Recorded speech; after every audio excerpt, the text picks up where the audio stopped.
గెలిస్తే ఓ మంచి నాయకుడివవుతావు, ఓడితే మరొకరికి మార్గదర్శివవుతావు. సమస్త శక్తి మీలోనే ఉంది. అసమర్థులమని భావించకండి. మీరు ఏదైనా చేయగలరు, అన్నిటినీ సాధించగలరు.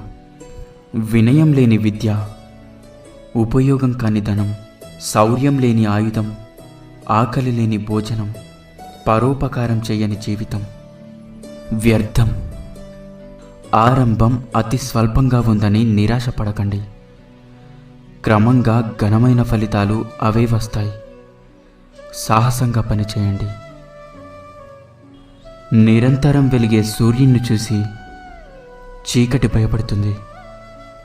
అలాగే నిత్యం పనిచేసే శ్రామికుడిని చూసి ఓటమి భయపడుతుంది.